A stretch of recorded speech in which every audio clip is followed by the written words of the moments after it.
श्री गणेशाय नमः। अथ पंचमोऽध्यायः। पुन्हा मने लक्ष्मीपती एक गरुडा श्राद्ध पद्धती 6 मासांची होता समाप्ती बहुवा पद पुरा प्रति प्रेत जाई। त्यानंतर गरुडाला लक्ष्मीपती भगवान विष्णू सांगतात की 6 महिन्यांच्या नंतर कशा प्रकारे तो जीव जातो ते ऐक। बहुवा पद आपूर अशा नावाचं एक पूर असतं।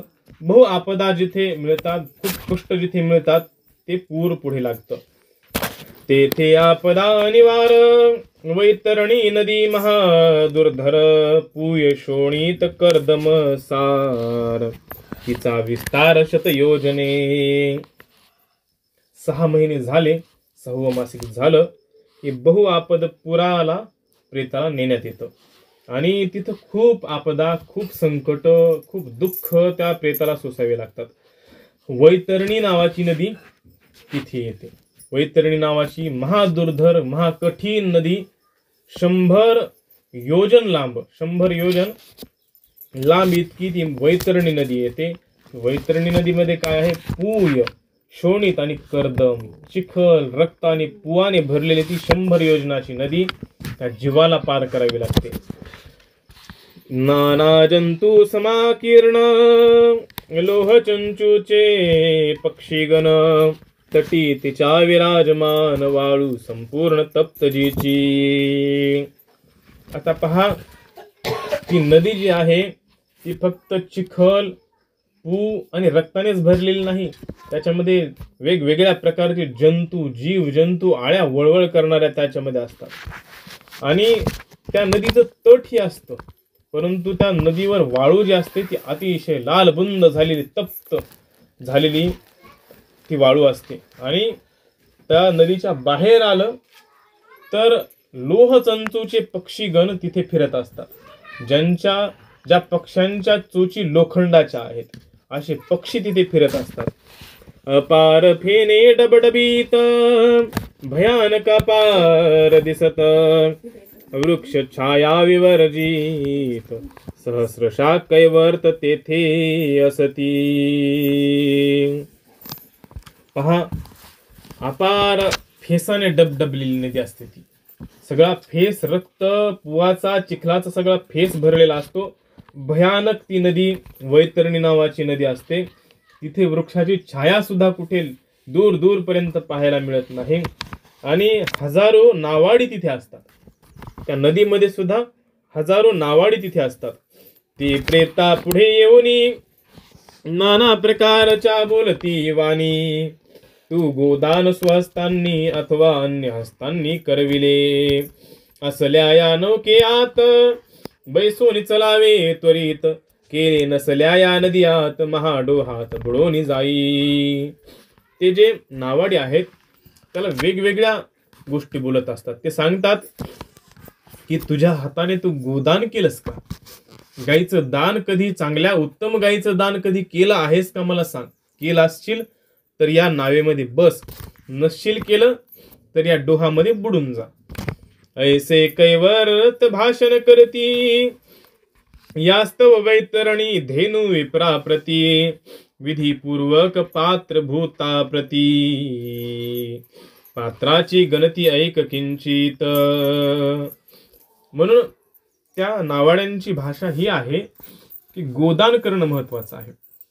6व्या महिन्यानंतर त्या प्रेताला त्या वैतरणी नदीमधून जावं लागतं। म्हणून विप्राप्रती जो सद्ब्राह्मण आहे, चांगला ब्राह्मण आहे किंवा कोणी साधू पुरुष, चांगला कोणी साधू पुरुष आहे, त्याला एक उत्तम गाय दान करावी। परंतु जो पात्र नाही, जो अपात्र ब्राह्मण आहे किंवा अपात्र साधू आहे त्याला दान देऊ नये। आपण एखाद्या साधू म्हणून एखाद्या पाखंड्याला दान द्यावी, ब्राह्मण म्हणून एखाद्या पाखंड्याला एखादी गाय दान द्यावी आणि त्याने खटकाला द्यावी तर ते पाप तुम्हालाच भोगावं लागेल। पात्र एक विद्वान ब्राह्मण अथवा करिजो तपाचरण या सर्व पात्रात उत्तम जान नाही शूद्रांना बक्षिले जेने। हा पात्र कोण आहे? विद्वान ब्राह्मण। जो ब्राह्मण विद्वान आहे वेदविद्या विभूषित जो ब्राह्मण आहे त्याला दान करू शकता, अथवा जो तपस्वी आहे जो तप करतो त्याला दान देऊ शकता, अथवा या सगळ्यात उत्तम कोण तर ज्याने शूद्राच्या घरचं अन्न खाल्लं नाही असा जो ब्राह्मण आहे त्याला दान देऊ शकता. सोमपाना समान ब्राह्मणाचे अन्न, अमृतोपम क्षत्रियाचे जान, सुशील वैश्याचे हविरन्न आणि शूद्रान्न अन्न सम. पहा, ब्राह्मणाचं अन्न सोमपाना समान असतं, क्षत्रियाचं अन्न हे अमृतोपम असतं, आणि सुशील जो वैश्य आहे व्यापारी आहे त्याचं अन्न हविष्य अन्नासारखं यज्ञातील अन्नासारखं असतं, आणि शूद्रांना अन्नासमान असतं. ब्राह्मणांना जरी न मिळे तरी क्षत्रिय वैश्याचे चांगले, शूद्राचे अन्न शुष्क भले, पक्व बोलिले उच्छिष्ट निंद्य. ब्राह्मणाच्या घरचं अन्न मिळालं नाही तर क्षत्रियाच्या घरी, वैश्याच्या घरी, अर्थात व्यापारी जो आहे त्या व्यापाऱ्याच्या घरचं अन्न खाल्लेलं चांगलं, परंतु शूद्राच्या घरचं अन्न शुष्क असेल तर भलं. अर्थात शुष्क म्हणजे कोरडं अन्न घेण्याची इथं हक्क आहे ब्राह्मणाला, परंतु जे पक्व आहे शूद्राच्या घरामध्ये बनलेलं अन्न आहे किंवा उष्ट अन्न आहे ते मात्र निंद्य आहे, ते ग्रहण करू नये. ऐशे शास्त्रवेत्ते बोलती, जे विप्र शूद्रान्न भक्षिती, कर्म करिता त्याची पापे जाती, नाही निष्कृती पक्वान्न भक्षिल्या. पहा, जो शास्त्रवेत्ते सांगतात की जे ब्राह्मण शूद्राच्या घरचं अन्न खातात तर कर्म करत असताना त्याची सगळी पापे शूद्राची त्या ब्राह्मणाच्या डोक्यावर बसतात आणि त्याचा परिहार त्याला होत नाही. उपाधी स्तव शूद्र अन्न, ब्राह्मणासी दे आपण, देता घेता दोघे जण, नरक दारुण भोगिती. एखादा शूद्र असेल आणि तो जर अन्न ब्राह्मणाला देत असेल तर देणारा आणि घेणारा नरकाला जातात असं ग्रंथकार सांगतात.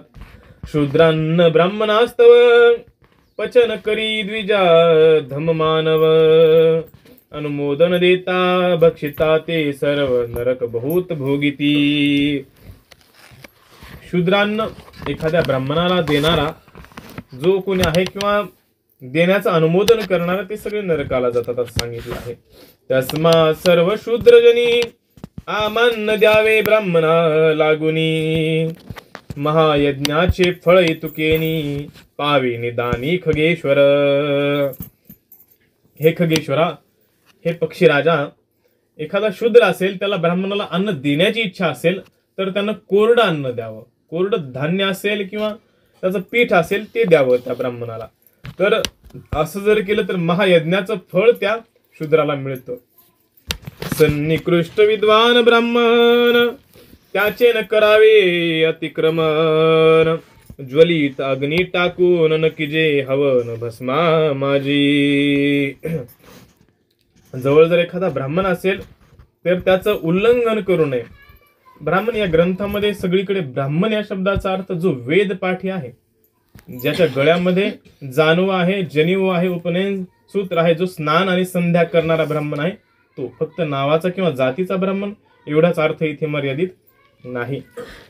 तर अशा ब्राह्मणाचं उल्लंघन करू नये आणि जळता अग्नी त्याच्या हवन स्थानी देखील टाकू नये, भस्मामध्ये देखील टाकू नये.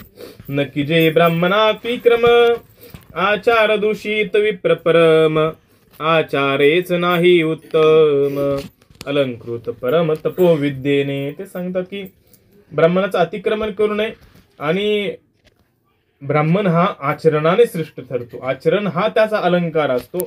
तप आणि विद्या हा ब्राह्मणाचा अलंकार असतो. केवळ विद्या केवळ तप, एकेच नाही पात्र रूप, दोन्ही असती ते स्वरूप, ब्रह्मरूप पात्रतेची. केवळ विद्या आहे आणि तपस्वी नाही, केवळ तपस्वी आहे आणि विद्या नाही तरी देखील त्याचा व्यर्थ आहे. आणि तप आणि विद्या ज्याच्या ठिकाणी आहे तो साक्षात ब्रह्मरूपच आहे असं समजावं, आणि तो पात्र उत्तम आहे. महामंत्र मात्र अध्ययन, तो पवित्राचार संपन्न नाही, पवित्र चतुर्वेदी ब्राह्मण सर्व भक्षण सर्व विकी जो वेदाध्ययन करणारा ब्राह्मण आहे, वेदांचा अभ्यास अध्ययन करणारा, वेदांचा पाठ करणारा ब्राह्मण आहे, जो पवित्र आहे, जो आचार संपन्न आहे, जो चतुर्वेदी आहे, चारी वेद त्याला कंठस्थ आहेत किंवा जो पाठ त्या चारी वेदांचा करतो, त्या ब्राह्मणाला पात्र सांगितलेलं आहे. आणि जो सर्व भक्षण करणारा आहे, सर्व विकी जो आहे, कुठल्याही पदार्थांचा विक्रय करणारा आहे, सगळीकडे खाणारा आहे, त्याचं नाही इथं सांगितलं. पात्र लक्षणहीन जरी तरी पात्र पंक्तीत वास करी, पंक्ती पावन योगे पात्र सरी, पावत श्रुती उरगारी निश्चय. एखाद्या वेळी त्या पंक्तीमध्ये, ब्राह्मणांच्या पंक्तीमध्ये जर एखादा अपवित्र ब्राह्मण बसला असेल तर त्या ब्राह्मणांच्या योगाने तो देखील त्यावेळी पवित्र होत असतो. ब्राह्मणासी दोन नेत्र श्रुती स्मृती अति विचित्र, एक नसल्या काना नर अंध निर्धार दोन्ही नसता. ब्राह्मण आहे त्याला दोन नेत्र कुठले आहेत? एक आहे श्रुती आणि दुसरा आहे स्मृती. श्रुती अर्थात वेद आणि स्मृती अर्थात पुराणाधिक, मनुस्मृती इत्यादी आहेत किंवा पुराणाधिक देखील आहेत. तर एखाद्या ब्राह्मणाला वेद पाठ नाही तर एक डोळा नाही, पुराण ज्ञात नाही तर दुसरा डोळा नाही, एक दोन्ही नसेल तर दोन्ही डोळ्यांनी अंध त्याला समजावं. ज्ञानी जो क्रियारहित तो पशु समान निश्चित, अज्ञानानी आणि क्रिया करीत तोही अंधवत जाणीजे. एखादा ज्ञानी असेल आणि क्रियारहित असेल, कर्म सोडून दिला असेल, का त्याचं जे कर्म आहे, त्याचा जो स्वधर्म आहे तो सोडून दिला असेल तर तो पशु समान समजावा. आणि एखादा अज्ञानी आहे आणि क्रिया करतोय तर तो अंधळ्यासारखा समजावा. पंक्ती मूर्धनी जैसा ब्राह्मण तैशा पंक्ती सर्व मनोन, यास्तव उत्तम ब्राह्मण पाहून आद्य स्थान तयासी द्यावे. त्या पंक्तीच्या आद्यस्थानी सुरुवातीला असा उत्तम ब्राह्मण बघून बसवावा. वैतरण्याधिक जी दाने असती प्रेतोपकारा कारणे, उत्तम ब्राह्मण महायत्ने पाहून निमानी पै द्यावी. तर वैतरणी नदी पार त्या जीवाला करण्यासाठी उत्तम ब्राह्मण, उत्तम साधू शोधून बसवावा, सुरुवातीला बसवावा. षण्मासांच्या अवसानी द्यावी गायी वैतरणी, नदी तरुणी तो प्राणी तृप्त मनी होतसे. 6व्या महिन्याच्या अवसानी अर्थात 6वा महिना संपत असताना गायी दान द्याव्यात. त्यामुळे वैतरणी नदीतून तो तरतो. वैतरणी नदीमध्ये त्याला पोहत बसायची गरज नाही, तो पुढे जातो नदीच्या आणि तृप्त होतो मनामध्ये. पुढे प्रेत बहुवा पदपुरी, भोजन करोनी दुःख नगरी, पाहुनी भोजनांतरी नाना क्रंदपुरी प्रेत जाई. पुन्हा ते प्रेत बहुआपदपुरामधून पुढे जातं, भोजन करतं आणि नाना क्रंदनपूर नावाच्या पुरीमध्ये दुःख नगरी जी काय आहे त्या दुःख नगरीमध्ये ते प्रेत जातं. नाना क्रंदगण पाहुनी आपण ही रडे दीर्घ स्वरांनी, जी दाने केली स्वहस्तांनी ती महामार्गांनी सुख देती. त्या नाना क्रंदनपुरामध्ये लाखो कोट्यावधी जीव त्या जीवासार समान चलत जात असतात आणि ते रडत असतात, मोठमोठ्याने रडत असतात आणि ती त्यांचं रडणं पाहून हा देखील रडायला लागतो. परंतु त्या तशा ठिकाणी सुद्धा जी दानं केलेली आहेत, जी सत्कर्म केलेली आहेत, चांगली कामं जी केलेली आहेत, ती दानं तिथे सुख देतात त्याला. दुष्ट प्रारब्ध योगे करुण दानी विमुख जे नर जान, ते स्थावराहुनी शोच्यमान वैन ते या सधन असताही. पहा, एखादा सधन मनुष्य आहे, ज्याच्याजवळ पैसा भरपूर आहे, संपत्ती भरपूर आहे आणि प्रारब्धयोग करून त्यानं जर दान दिलेलं नसेल तर तो दगडापेक्षा नीच माणूस आहे. धनवंत आणि अदातार, दरिद्री आणि तपस्वी नर, चांडाल दोघे समग्र भाषा व्यवहार करू नये. जो असा धनवंत कंजूस मनुष्य आहे, कृपण मनुष्य आहे, त्याला बोलू नये, त्याच्यासोबत व्यवहार करू नये तशा कृपण माणसासोबत. आणि जो दरिद्री आहे आणि भक्ती न करणार आहे, दरिद्री असून सुद्धा भक्ती करत नाही, त्या माणसाला सुद्धा बोलू नये. दोघही चांडाळ आहेत. तेथे मासिक जेवणी सुतप्त नगरी तृप्त होनी, जाई तेथे अवयव दहनी अति पीडा प्राणी पावतसे. त्यानंतर पुढं जातो, ते मासिक जेवल्यानंतर पुढं जातो तो प्रेत. सुतप्त नावाची एक नगरी तिथे मिळते त्याला. त्या नगरीमध्ये जातो तेव्हा त्याचे अवयव जळायला लागतात त्या प्राण्याचे, त्या प्रेताचे, आणि खूप पीडा तो पावतो तिथे. तेथे उपान वस्त्र छत्र गृह आराम सुरालय विचित्र, वृक्ष पाणी वितानादी प्रकार, केले असता नर सुख पावे.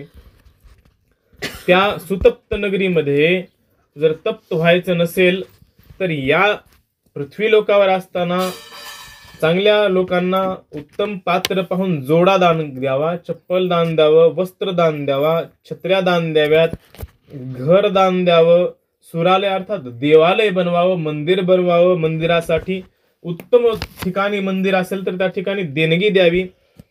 त्यानंतर वृक्षांना पाणी ज्यानं दिलेलं आहे असा देखील तिथे सुख पावतो. एकादश मासी रौद्रपूर जेवोनी तेथे पयोवर्ष नगर, पावे तेथे मेघ अनिवार कोपे अपार वर्षती. 11व्या महिन्यामध्ये रौद्रपुरामध्ये जातो, जिथे पयोवर्ष नावाचं एक नगर आहे. तिथे नेहमी आणि सारखे मेघ गरजत राहतात आणि अपार असा पाऊस त्या ठिकाणी होतो. पूर्णा वस्त्रदाने करून ती पीडा होय निवारण, पुढे शीताढ्यपुरी जान द्वादश मासान जातसे. लोकरीचे वस्त्र दान करावेत. लोकरीचे वस्त्र जर या जन्मामध्ये दान नसतील झाले त्याच्याकडून तर पीडा प्राप्त होते त्याला, आणि पुढे शीताढ्यपूर नावाच्या पुरामध्ये तो जातो. तेथे शीते पीडा पावत कंपायमान रुदन करीत, आपुले बांधव आठवीत मने मनजे उपकार करीत कोणी तरी. त्या शीताढ्यपुरामध्ये एवढी थंडी असते, प्रचंड भयानक थंडी असते की तो थरथर थरथर कापतो, मोठमोठ्याने रडतो आणि आपल्या बांधवांची आठवण काढतो. कोणीतरी उपकार करा माझ्यावर, कोणीतरी उपकार करा. कापसाचा अंगरखा करुणी दान दिदल्या शीत निवारणी, सुख पावतो मी स्वहस्तानी सुवस्त्री आणून दिली असता. कुणीतरी मला वस्त्र द्या, कुणीतरी मला वस्त्र द्या असा ओरडतो तिथं. परंतु कुणी जर कपडे दान दिले इथं या लोकांमध्ये तर त्याला सुख मिळतं तिथं.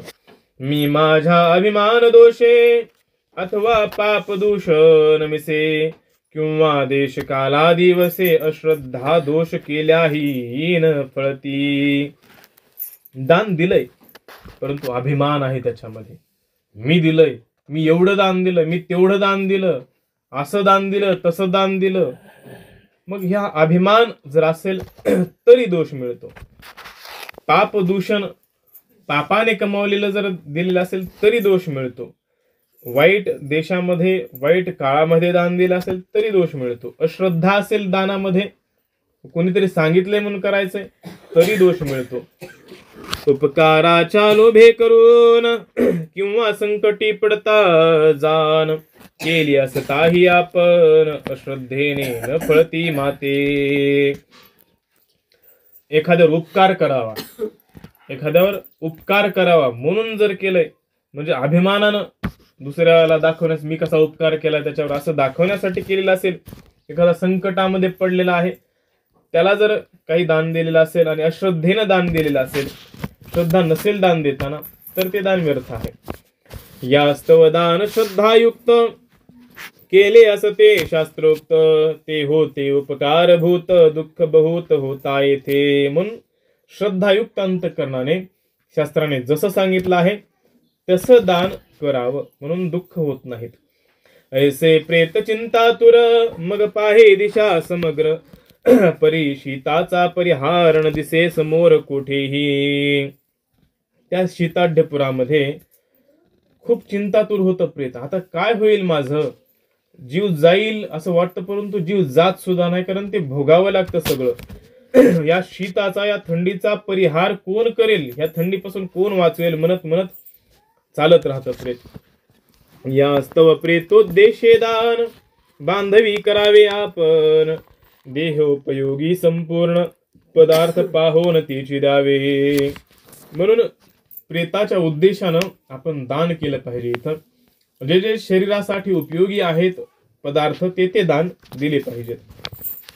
मग तेथे सुखे जेवणी बहुभीती पुरा जाई प्राणी, अनवर्थ नाम त्याला गोनी बहुभीती धरोणी कापे प्रेत.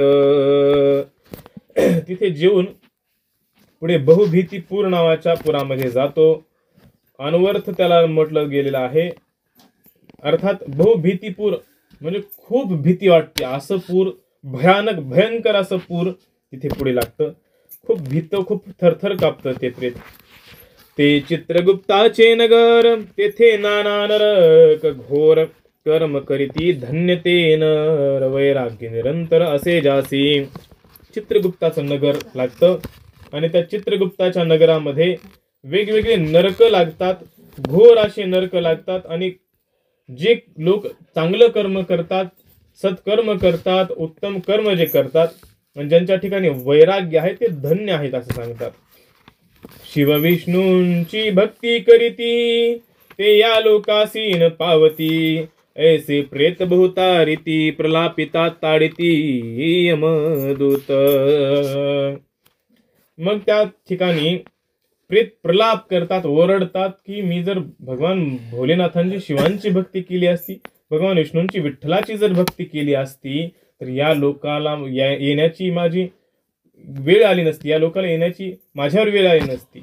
असा प्रलाप जेव्हा करतो, रडतो मोठमोठाने, मी भक्ती का केली नाही देवाची असा म्हणून ओरडतो, तेव्हा यमदूत त्याला झोडतात, त्याला मारतात यमदूत. मग म्हणती शंकर विष्णूंची भक्ती केली नाही साची, आशा धरोणी भार्या पुत्रांची बांधवांची पोशिली कुटुंबे. मग ते म्हणतात की मी भोलेनाथांची, विष्णूंची भक्ती नाही केली, भगवान विठ्ठलाची भक्ती नाही केली आणि केवळ बायकोमध्ये आणि मुलांमध्ये माझं मन ठेवलं, त्यांचीच आशा केली, त्यांच्याकडूनच मी आशा केली आणि बांधवांना भरण पोषण मी केलं. ऐशा उपाधीने दान नाही केले तू पापियान, त्याचे फळ हे दारुण भोगीसी अनुदीन तू प्रेता.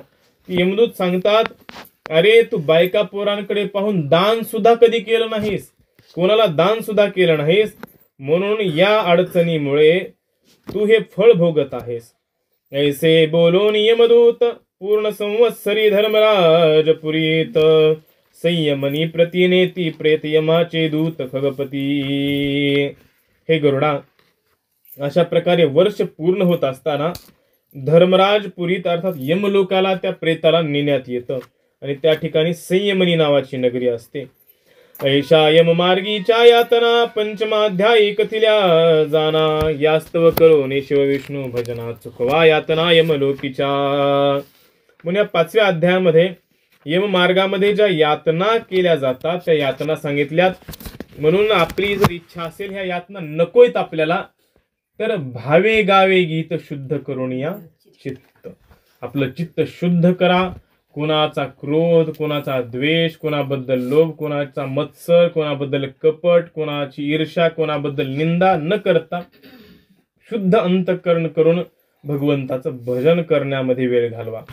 या लोकी करिताळस दुःख होय यमलोकास, म्हणून नित्य कर्मास सज्ञान मानुषे करीत जावे. म्हणून नित्य कर्म करावेत, या लोकामध्ये आळस करू नये, कारण या लोकामध्ये जर आळस केला, भजनाचा आळस केला तर निश्चित दुःख प्राप्त होतं यमलोकामध्ये. ऐसे निरूपण गरुडा प्रती स्वमुखे करी लक्ष्मीपती, सूत सांगे नैमिषारण्या प्रती शौनकादी ऐकती माधव मने. अशा प्रकारे भगवान लक्ष्मीपती विष्णू गरुडजींना हा सर्व वृत्तांत सांगत आहेत.